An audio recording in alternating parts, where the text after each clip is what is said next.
नमस्कार दोस्तों, मेरा नाम मनोज कुमार है और आप लोगों का स्वागत है आपके अपने चैनल इंग्लिश विद मनुष्य में। आज हमने जो पोएम ली है वो है odd on A Grecian non. Odd on A Grecian non John Keats की लिखी गई है और जॉन कीट्स तो थे वो एक रोमांटिक एज के पोएट थे। जॉन कीट्स जो हैं ये बहुत ही छोटी उम्र में इनका देहांत हो गया था। लगभग 25 वर्ष की उम्र में, 26 वर्ष की उम्र में इनकी डेथ हो गई थी। टीबी से इनकी डेथ हुई थी। इनके साथ बहुत सी ट्रेजिडियाँ भी इस उम्र में हो चुकी थी, जैसे इनके पिताजी, इनकी माताजी, इनके भाई जो हैं वो भी टीबी से ख़त्म हो चुके थे इनसे पहले। और इसके अलावा इनकी 2 गर्लफ्रेंड्स थी, वो भी इनको छोड़कर चली गई थी। ठीक है, और खुद भी ये टीबी से ही एक्सपायर हुए थे। ठीक है, और इनका जन्म जो है वो 31 अक्टूबर 1795 को हुआ था और इनकी मृत्यु 23 फरवरी 1821 को हुई थी। ठीक है, और ये जो पोएम इन्होंने लिखी है odd on A Grecian earn. Earn क्या होता है? अर्न जो है, आप इसका एक उदाहरण ले सकते हो जार से। जार जिसमें हम अक्सर कुछ चीजें डाल के रखते हैं, स्टोर करते हैं। जैसे मान लो कोई बड़ा जार है, उसमें हमने क्या रखा है, अचार डाल के रखा हुआ है। ठीक है, तो उस टाइप का एक जार होता है ना, उसको हम क्या बोलते हैं? अर्न बोलते हैं। ओके, और इस अर्न पे जो कारीगरी है, उस पे जो कारीगरी की गई है, उस पे जो चित्र बनाए गए हैं, उन्हीं के बारे में इसमें पोएम में द ग्रेशियन अर्न में लिखा गया है। ठीक है, ओके। अब ये जो है एक ओड है। ठीक है, ओड क्या होता है? ओड होता है किसी को संबोधित करना और फिर उसके बारे में कुछ कहना, उसे हम ओड कहते हैं। ठीक है, ओके। तो इसमें, इस ओड में 5 स्टेंजा है। सॉरी, 5 स्टेंजा है। ओके,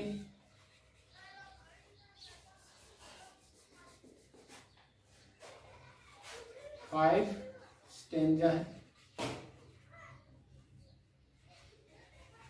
ओके, तो शुरू करते हैं इस पोएम को। आज हम पढ़ेंगे स्टेंजा नंबर 1। ओके, इसकी लगभग 5 क्लासेस होंगी, तो पढ़ें, इसको गौर से पढ़ें, अच्छे से समझ में आएगा। ठीक, शुरू करते हैं। सबसे पहले इन्होंने लिखा है दाऊ। देखिए, ओल्ड टाइम में जब पोएम्स लिखी जाती थी तो एड्रेस करने के लिए दाऊ, दी, दो, इन चीजों का यूज किया जाता था। ठीक है, तो दाऊ जो है इसका मतलब है तुम। ठीक है, और तुम किसके लिए आया है? इस ग्रेशियन अर्न के लिए आया है। इसके लिए क्या आया है? दाऊ। ठीक है, ये दाऊ किसके लिए आया है? इसके लिए आया है। ठीक है, कि तुम स्टिल अनरेविस्ड ब्राइड ऑफ क्वाइटनेस। तुम, स्टिल का मतलब अभी भी हो, स्टिल तुम अभी भी हो अनरेविस्ड। अनरेविस्ड का मतलब होता है जिसको कभी छुआ ना गया हो, जो पवित्र हो। ठीक है, तो तुम वो हो जिसको आज तक छुआ नहीं गया है। तुम ऐसी दुल्हन हो, ब्राइड हो। ब्राइड का मतलब दुल्हन। तो तुम ना एक ऐसी दुल्हन हो जिसको आज तक छुआ नहीं गया है, यानी तुम पवित्र हो। ऑफ क्वाइटनेस, क्वाइटनेस का मतलब होता है शांति। तो इस पूरे लाइन का क्या मतलब हो गया? तुम अभी भी एक पवित्र दुल्हन हो शांति की। शांति की कैसे पता है इसने? देखिए, अर्न जो है इसको कवि एड्रेस कर रहा है। अब वो जो अर्न है, मान लीजिए ये ऐसा अर्न है। ठीक है, ये अर्न है। ओके, अब इस अर्न की अगर बात की जाए तो इस पे फूल पत्तियां और देवताओं मनुष्यों के चित्र बने हुए हैं और भी जंगलों के चित्र बने हुए हैं। अब ये यहाँ पे मान लो मैंने ये अर्ण रख दिया, जब तक इसको मैं ना मिटाऊं या फिर अगर ओरिजिनल अर्ण है उसको उठा के ना कहीं ले जाऊं तो वो शांति में अकेला पड़ा रहता है, क्वाइटनेस में। ठीक है, तो इस अर्ण को क्या बताया है? अनरेविस्ड ब्राइड। कैसी ब्राइड बताया है? अनरेविस्ड ब्राइड, यानी जिसको छुआ नहीं गया हो ऐसी दुल्हन बताया गया है, यानी पवित्र दुल्हन है वो। कौन? ये जार, ये और किसका है? शांति का है। शांति का क्यों भाई? भाई ये शांति से आराम से एक जगह पड़ा हुआ है, इसको कोई छेड़ नहीं रहा है, कोई छू नहीं रहा है, इसलिए क्वाइटनेस का। और क्वाइटनेस का मतलब क्वाइटनेस का बहुत लंबे समय से इस पे जो चित्र बने हैं, जो कारीगरी की हुई है, वो भी वही की वही है, इसलिए उसके लिए भी क्वाइटनेस का यूज हुआ। ठीक, नेक्स्ट लाइन है दाउ फोस्टर चाइल्ड। फोस्टर चाइल्ड, तुम फोस्टर चाइल्ड का मतलब होता है एक ऐसा बच्चा जिसका पालन पोषण उसकी माता पिता के द्वारा ना किया जाए और अन्यत्र कहीं हुआ हो। दो तरीके से ले सकते हो, एक अनाथ बच्चा होता है जिसका पालन पोषण दूसरे करते हैं, और एक ऐसा बच्चा जिसके माता पिता कहीं जॉब करते हैं और उसको अन्यत्र कहीं रहना पड़ता है किसी दूसरे के पास। लेकिन यहाँ पे अनाथ बच्चे का एग्जाम्पल ज्यादा बेटर रहता है। ठीक है, तो द दाउ फोस्टर चाइल्ड, तुम एक अनाथ बच्चे हो, तुम एक ऐसे बच्चे हो जिसका जन्म तो कहीं और हुआ है लेकिन जिसका पालन पोषण कहीं और हुआ है। ठीक है, जन्म कहीं और हुआ और पालन पोषण कहीं और हुआ के सेंस में हम इसके एग्जाम्पल को समझते हैं। इसको बनाने वाले, इसको मेड करने वाले ने इसे बनाया। ठीक है, और फिर इसको परचेज किसने और ने किया। ठीक है, यानी बनाने वाला ये और परचेज करने वाला ये, यानी जन्म देने वाला ये और पालन पोषण करने वाला ये। इसलिए बताया गया है कि तुम क्या हो? एक फोस्टर चाइल्ड हो। किसके हो भी फोस्टर चाइल्ड? साइलेंस के हो और स्लो टाइम के हो। तुम एक फोस्टर चाइल्ड हो, साइलेंस और स्लो टाइम के। अब साइलेंस मतलब शांति के, हम, और स्लो टाइम का मतलब धीमे समय के। क्या मतलब क्या है इस चीज? इस चीज का मतलब ये है भाई, ये जो अर्ण अगले ने बनाया ना, इसके बारे में हमने बताया कि मेड करने वाले और परचेज करने वाले दो अलग अलग है। ठीक है, तो फोस्टर चाइल्ड हुआ तो आप समझ गए। अब साइलेंस और स्लो टाइम का मतलब ये, परचेज करने वाले ने इसे ले जाके कहीं पे रख दिया। ठीक है, अब रख दिया, उससे पहले इसे बनाया था किसने? इसने, और इसने बनाया था तब इसको टाइम तो लगा होगा भाई। हाँ, इसके कहने का मतलब ये है कि उसे बनाने वाले ने उसे काफी समय में बनाया, धीमे समय में बनाया, टाइम लेके बनाया और बहुत शांति से बनाया। ठीक है, तो इसके मतलब पूरी लाइन का क्या है कि तुम एक फोस्टर चाइल्ड हो, तुम एक ऐसे बच्चे हो जिसका जन्म कहीं और हुआ और पालन पोषण कहीं और हुआ है। तुम ऐसे बच्चे हो जिसका जन्म कहीं और हुआ और पालन पोषण कहीं और हुआ है, और तुम साइलेंस और स्लो टाइम के बच्चे हो, धीमे समय में, यानी तुम्हें धीरे धीरे बनाया गया है, शांति में बनाया गया है। ठीक है, सिल्वन हिस्टोरियन। सिल्वन हिस्टोरियन का मतलब होता है वन्य इतिहासकार, यानी तुम एक वन्य इतिहासकार हो। भाई ये बड़ा अजीब सा नाम लेती है इसने, है ना, वन्य इतिहासकार। क्या मतलब क्या है इसका? समझते हैं इस चीज को। वन्य इतिहासकार क्यों कहा है इसने? देखिए, ये जो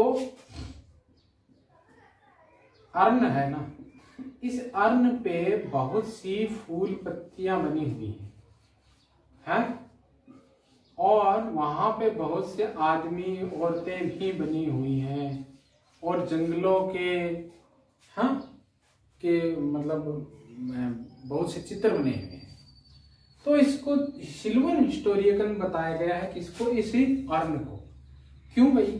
क्योंकि इस पे जो ये बनाए गए हैं जंगल वगैरह, है ना, फूल पौधे, बेल बूटे वगैरह, इन सब को देख के इस कवि क्या कहता है कि तुम क्या हो भाई? वन्य इतिहासकार हो, सिल्वन हिस्टोरियन। ठीक है, तो सिल्वन हिस्टोरियन हो गया। Who canst thus express a flowery tale more sweetly than our rhyme. तुम एक वन्य इतिहासकार का हो, ठीक है, जो कि ज्यादा अच्छे तरीके से एक फूलों से सजी कथा को एक्सप्रेस कर सकता है, व्यक्त कर सकता है मोर स्वीटली, और ज्यादा अच्छे तरीके से देन आवर राइम, हमारी कविता से भी ज्यादा अच्छे तरीके से। कहने का मतलब क्या इस लाइन का? सिंपल सा मतलब ये है कि मैंने जो पोइट बोल रहा, मैंने जो ये राइम लिखी है, इस राइम में मैं जो ये वर्णन कर रहा हूं, इस वर्णन करने से भी ज्यादा तुम खुद जो हो सिल्वन हिस्टोरियन जो हो, वन्य इतिहासकार हो, वो मेरी कविता से भी ज्यादा अच्छे तरीके से और व्यक्त कर सकते हो एक फूलों से सजी कथा को। यानी इसके बारे में तुम ज्यादा व्यक्त कर सकते हो मेरी लिखी गई इसे कविता से भी ज्यादा बढ़िया तरीके से, ठीक है।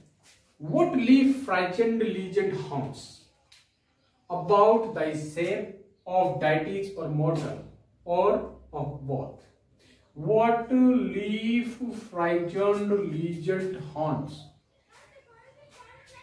about thy shape of deities or mortal or both? देखिए, what leaf frightened, ये तुम्हारे ऊपर कौन सी जो तुम्हारी ये किनारी है ना, ये देखिए, ये जो किनारी है ना, इसके सहारे सहारे यहाँ पर ऐसे, और इसको बोलते हैं फ्राइजेंट, ठीक है। यानी ये जो किनारी होती है इनको बोलते हैं फ्राइजेंट, और इसी के ऊपर पत्तियां लीफ बनी हुई है, ठीक है। और ये जो फ्राइजेंट के ऊपर जो ये लीफ बनी हुई है, ये हॉन्ट्स करती हैं, इस सत्ता को बताती हैं। हॉन्ट्स यानी सत्ता, ठीक है। ये सत्ता को बताती है अबाउट दाई शेप, तुम्हारे बनावट के बारे में। कहने का मतलब क्या है कि तुम्हारे ऊपर जो किनारों के ऊपर जो पत्तियां बनी हैं, वो तुम्हारी बनावट की जो शेप की है ना और सत्ता है, उसके बारे में हमें बताते हैं। ऑफ डाइटीज और मॉर्टल, और ये जो सत्ता ये किसकी है? या तो वो डाइटीज की है यानी देवताओं की है, या फिर मॉर्टल्स की है, या फिर मनुष्यों की है, और ऑफ बोथ, या फिर वो दोनों की है, ठीक है। इन टेम्प और द डेल्स ऑफ आर्केडी, और ये जो फूल पत्तियां और ये जो देवताओं की या मनुष्य की बताई गई है, ये कहां पर है? टेम्स या फिर डेल्स ऑफ आर्केडी में, ठीक। ग्रीक माइथोलॉजी से ये वर्ड लिए गए हैं, ठीक है। टेम्स और आर्केडी जो है दो घाटियां हैं, ओके। इनमें है, ये बताया गया है कि इनमें आर्केडी और टेम्स की जो घाटियां हैं, इनमें ये पत्तियां जो हैं तुम्हारी बनावट की जो किंवदंती हमें बता रही हैं, सत्ता के बारे में हमें बता रही हैं, जो कि मनुष्य की हैं या देवताओं की या फिर दोनों की हैं। ये कहाँ की हैं? टेम्प और आर्केडी। What man or gods are these? ये जो तुम्हारे फ्राइजेंट पे किनारों पे जो पत्तियों के साथ जो मनुष्य बने हुए हैं, ये किस प्रकार के मनुष्य या भगवान है?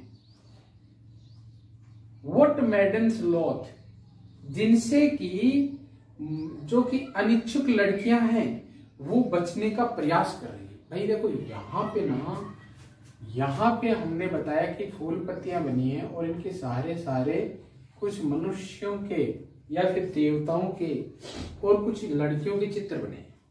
अब वो चित्रों में, इन चित्रों में वो लेडीज के पीछे वो जेंट्स भाग रहे हैं, ठीक है। अब भाग रहे हैं तो इन लड़कियों को तो कैसा बताया है? लॉथ यानी अनिच्छुक, ठीक है। वो इच्छा नहीं रखती किसी भी चीज की, लेकिन फिर भी उनका पीछा किया जा रहा है। और मेडन्स यानी लड़कियां, और ये उनका जो पीछा कर रहे हैं उनको बताया गया या तो वो इंसान है या भगवान है, ठीक है। वो किस प्रकार के इंसान या भगवान है जो कि एक अनिच्छुक लड़की का पीछा कर रहे हैं। व्हाट मैड परसूट, ये किस प्रकार का पागलपन है? क्या पाने की कोशिश की जा रही है? जो इन लड़कियों का पीछा किया जा रहा है उसके लिए बताया गया है कि व्हाट मेड परस्यूट, क्या पाने के लिए ये पीछा किया जा रहा है, ये किस प्रकार का पागलपन है। व्हाट स्ट्रगल टू एस्केप, और बचने के लिए क्या वो प्रयास कर रही हैं। वो जो लड़कियां हैं उनके लिए कहा गया है, क्या वो बचने के लिए प्रयास कर रही हैं। व्हाट पाइप्स एंड ट्रिम्बल्स, पाइप्स होती है बांसुरियां और ट्रिम्बल्स होते हैं जिनको हम झांझ बोल सकते हैं, मजीरे बोल सकते हैं, ठीक है। तो क्या ये बांसुरियां और ट्रिम्बल्स यानी मजीरे बज रहे हैं। व्हाट वाइल्ड एक्सटेसी, और ये किस प्रकार का जंगली परमानंद है। देखिए वाइल्ड जो होता है, एक्सटेसी इसको बोलते हैं परमानंद, ठीक है। और ये कभी भी जंगली नहीं हो सकता, परम आनंद जंगली नहीं हो सकता। और यहाँ पे पोएट ने क्या यूज किया है, पैराडॉक्स यूज किया है, ठीक है। तो ये थी स्टैंजा नंबर फर्स्ट, ओडोनिग्रेशन। एक बार इसका क्विक रिवीजन कर लेते हैं। ओडोनिग्रेशन जो है वो हमारे पोएट हैं जॉन कीट्स, उनके द्वारा लिखी गई है। इनका जन्म 31 अक्टूबर 1795 को हुआ था और मृत्यु इनकी 23 फरवरी 1821 को हुई थी। बड़े अच्छे पोएट थे, मैं कहूं अगर दिल से तो मेरे फेवरेट कवि हैं, ठीक है। इन्होंने वो काम जो लोग सदियों में नहीं कर पाते, वो काम इन्होंने सिर्फ और सिर्फ 2-3 सालों में कर दिया। इन्होंने लगभग वो बात है 1819 या 20 के समथिंग, इन्होंने 6 और एक साल में लिख दी। कितना बड़ा काम किया था। देखिए ये है ओडोनिग्रेशन, उस साल में लिखा हुआ है। ओडोने नाइटिंगल, और टू द नाइटिंगल, इनकी सबसे बेस्ट कृति में से एक है, वो उन्होंने इस साल में लिखा था। इसके अलावा इन्होंने उस साल में ओड टू साइकी लिखा था, और इसके अलावा ओडोनिग्रेशन हो गया, और नाइटिंगल हो गया, साइकी हो गया, और 3 और थे अभी मेरे दिमाग में नहीं, लेकिन इन्होंने एक साल में वो लिखे थे, ठीक है। अभी एक बार इसका क्विक रीजन कर लेते हैं।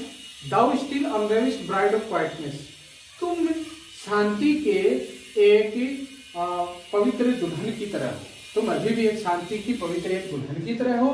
दाउ poster child of silence and slow time, तुम एक ऐसे बच्चे हो जिसका जन्म कहीं अन्यत्र हुआ है, और तुम साइलेंस यानी शांति के और धीमे समय के बच्चे हो। सिल्वर हिस्टोरियन, तुम वन्यजीव, तुम वन्य इतिहासकार हो।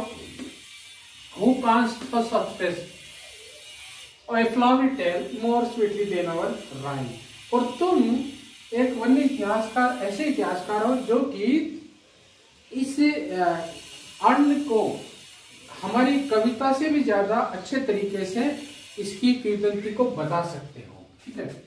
What leaf frightened legend haunts about thy shape of deities or mountain or what, और इस पे जो पत्तियां बनी हुई हैं, किनारों पर जो पत्तियां बनी हुई हैं, वो इसकी बनावट की, इसकी किंवदंती की, इसकी सत्ता बता रही हैं। और वो किसकी है, डायटीज की और मॉर्टल की है, या फिर दोनों की, या फिर वो मनुष्य की है, या फिर वो इंसानों की है, या फिर दोनों की है। इन टेम्प और इन द और द डेल्स ऑफ आर्केडी, और ये कहाँ पर है, ये सब टेम्प और डेल्स ऑफ आर्केडी में है। देखिए ये एक जो ग्रीक माइथोलॉजी है वहां से ये लिया गया है। व्हाट मैन और गॉड्स आर दीज, और ये किस प्रकार के भगवान और मनुष्य हैं। व्हाट मेडन्स लॉर्ड, जिनसे ये लड़कियां जो हैं वो बचने का प्रयास कर रही हैं, इन अनिच्छुक लड़कियां बचने का प्रयास कर रही हैं। व्हाट मेड परसूट, और ये क्या पागलपन है, क्या पाने की कोशिश की जा रही है जो कि ये उनका पीछा कर रहे हैं। व्हाट स्ट्रगल टू एस्केप, और ये किस प्रकार का स्ट्रगल है, किस प्रकार का छीना झपटी है बचने के लिए।